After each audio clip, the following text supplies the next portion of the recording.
Yeah, that's what we're doing right now is our practice one. And if you feel like you need to practice more, by all means, create another one in your practice sketchbook before you do your larger one. But yes, the larger one will be the one that we graded. So um, last week I kind of started to show you things like indenting your building to make different widths of buildings on your city sidewalk. With sidewalk, a lot of you are probably going to try to put lines in your sidewalk, especially close up. The most common mistake that I see are people drawing their sidewalk lines like this, going slanted downward. You guys see that? No, probably not. Hang on, let me try that again. It's showing on my computer, but not on the smart board here. So we'll come in a little more. So people will draw their lines coming downward at an angle like that. That's going to make your sidewalk look like it's a hill, like it's slanted. If you're going to put lines in your sidewalk, you want to make sure that they're parallel to the top and bottom of the page. So they're perfectly horizontal lines. That's probably the most common mistake that I see in drawings like this. So if you're doing sidewalk lines, you want them to be perfectly horizontal. They're going to be spaced wider apart the farther that they get towards the bottom of your paper. As you get closer to the horizon line, you're going to see less and less detail, so you won't see as many of these lines. You may actually not see them at all. I'll just do a few of them, and I don't think you guys can see any more on the board, so that's where I'll stop with that example. But you could go through and finish your whole sidewalk with lines if you wanted to.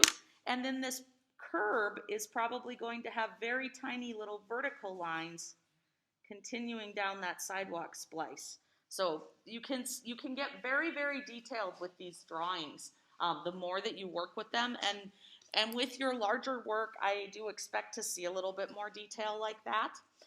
In terms of background, once you have your main street laid out, you may see some things still happening in your background, like you might see another city skyline back there. That would not necessarily have to follow this 1-point perspective because it's beyond the horizon line. So it's no longer angling towards our vanishing point, it's beyond there. So probably what you're going to see, and if I were you, I would draw this out with your ruler. I'm just going to sketch it really fast right now, but just some type of basic city skyline would be showing in the background, almost like a silhouette of city. So this is where you could get some interesting rooftops, cathedral-looking things and whatnot. And this is just a very basic way to draw city skyline. You could get more involved and try to show that your buildings are three-dimensional. The way that you would do that, you would want the shadow to be on this side, on the left side when you're on the left side of your page, and then it would move over to the right side when you're on the right side of your vanishing point. So you can get more complicated with these silhouettes, but they really can be just basic, straight up and down, horizontal and vertical lines. So that is something that you can add in your background if you want to, or you could have a mountain range or pretty much anything back there, just a clear blue sky. Make sure that you have a variety of heights though. It's going to look more interesting if your picture has buildings of different heights going through. And it looks like that's about where I would stop because then this building is taller and I wouldn't see much more back here. So very simple way to draw buildings back in your distance. If you wanted to get more detailed on the sides of your buildings, I think last time I just started to touch on adding brick or siding. That would be a ton of guidelines coming out from your vanishing point. In last lesson, we relied pretty heavily on these guidelines coming out. If you space them evenly apart, again, if you really wanted to get it perfect, you could measure. I've done enough of these that I'm getting pretty good at eyeballing it, so these are almost equally spaced apart. This one's a little bit wider at the bottom here, but right now I have some simple horizontal siding on my building. I could go in and add where the siding is spliced, just a few little vertical lines in there. Now it looks like wood siding. If I wanted to do brick, You would need to do the same thing, bringing out guidelines from your vanishing point. And then brick would, actually I'm going to make smaller brick. Because again, variety is important, so I probably wouldn't want my brick to be exactly the same size as my siding. I think it's going to look just a little better if I make it half the size, or even something different than that. Remember, as you get closer to your vanishing point, your lines are going to start to run together, so you won't see much detail towards the vanishing point. But now that I have all these little lines, I could go in and add my vertical lines for my brick. Usually in brick buildings, they're going to be staggered like this, not just like a checkerboard. And you're going to get better results if you measure vertically too, but I'm just kind of trying to go fast for you. So now we have some variety in this storefront. This would probably be an upstairs apartment, so I'll go in and add some windows there in just a little bit.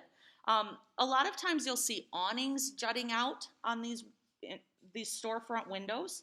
So if you want to do something like that, you're going to do just either a triangle, or I usually do a slightly curved line, and then it's going to be even with my window, a horizontal line, and then kind of the same thing back here. So again, angling back to vanishing point always. And then we will want to erase this extra stuff that's hidden behind our awning. So these are just different things that you can add to make your picture look even more three-dimensional. That is the goal for this project, is to try to get it looking as three-dimensional and as realistic as possible. I could go in and add just a little door frame there, and the floor of my door frame.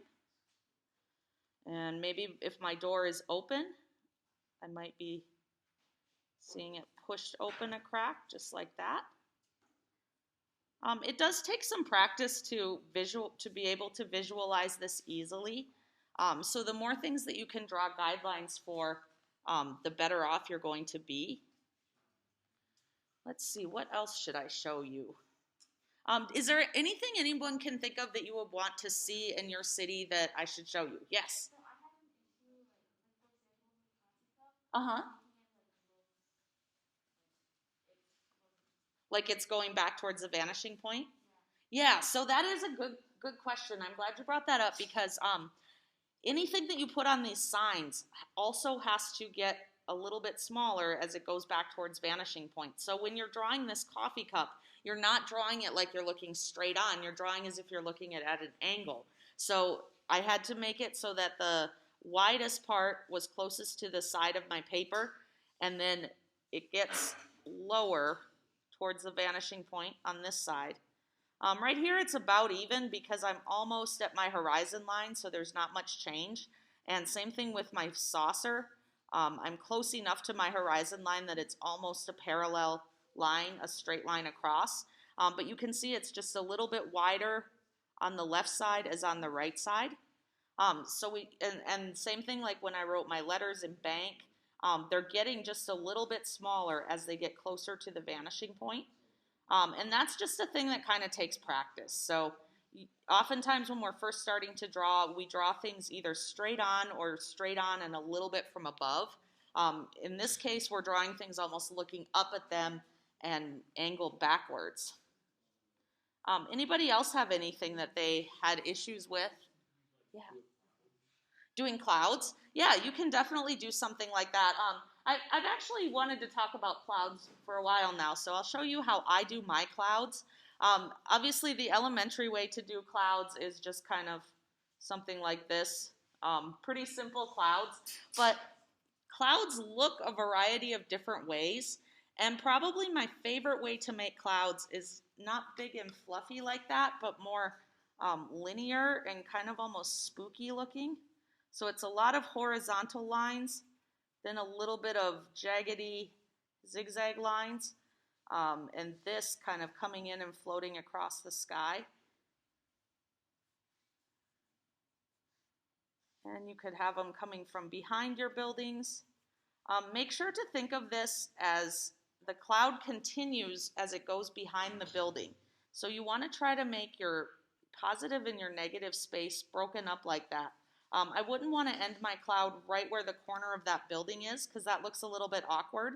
I would want to continue that cloud down so that it disappears behind my building somewhere. And then usually what I'll do is just kind of finish it out in an imaginary line to make sure that I don't need to see it coming back anywhere over here.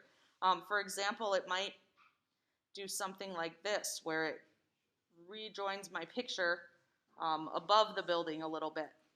So that's how I usually do clouds, but again, there's a lot of different ways that you can do it, but I think that something like that is going to look more realistic than just big fluffy clouds. Now, after you've drawn your picture and you've added some detail things, like let's add a windowsill here. Notice how all of the detail that I'm doing is basically going in my first two buildings. A little bit in this third one, but as I get farther back, there's not going to be much detail that we see. So you can fake things like windows and doors. If you think about, I don't know if you guys have all been by the Wells Fargo Bank here in Jamestown, but the way that the windows are kind of vertical lines that go all the way across the building, you could fake windows by just doing something like that. Just long vertical lines. This would only work in your background buildings because once we get closer to the foreground, you're going to see much more detail than that. But I was able to fill up this building with windows really quickly and easily just by doing those vertical lines. Of course, then I would want to erase my guidelines that are cutting this building in half. You should wait to erase your guidelines till you know for sure that you're done with them, but you do want to make sure that they're disappeared on your finished piece. So really important that you draw very lightly. I drew pretty dark because I wanted you guys to be able to see it, but now it's going to be hard to erase that on my paper. If you want to use white chalk or some kind of white to cover up these mistake lines in your final piece, that's fine. I would like to see you do some shading though on your finished piece. Please don't use color, just pencil. But you can use a variety of different pencils, whatever you had in your pencil pack that you got from the bookstore, or if you have something extra. I would rather not see you use Sharpie on this, but if you want to have some pen highlights, I'm okay with that too. Usually when I'm doing shading like this, I am going to want to do some kind of shading up in the sky to differentiate what is sky and what is cloud floating through. So it's usually going to work best to shade lightest and then come in with darker layers over the top. I'm using just my mechanical pencil, which is not recommended. It would be better if I was using one of these, either charcoal pencils or graphite pencils, because then I could get a different range of shaded colors. And then you can use your blending stick if you want to. Some people will go in and blend with their fingers or not even blend at all like this, just letting your lead do the blending with pressure sensitivity. And you can go in and do some shading on your buildings too. There's going to be different lights and darks hitting all of these buildings. So my letters might be very, very dark. My building might be a very light shaded brick. Just try to, it's fine with me if you want to emulate a street that already exists, if you want to try to draw a place that you're familiar with, but try to think about how different areas of what you're drawing would look darker, different areas would look lighter. If you have a sun shining down, there might be bright highlights just really close to the street, but then it gets darker as it gets towards the tops of the buildings. Or the sun might be shining just on one side, so there's a lot of lightness over there, much darker over on the other side. I'll leave it up to you as to how you want to do that, but please do think about having strong contrasts and adding the strong contrasts where you can.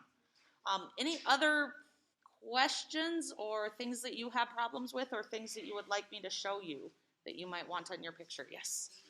What do we do with like the dot, like the center dot? Oh, yeah.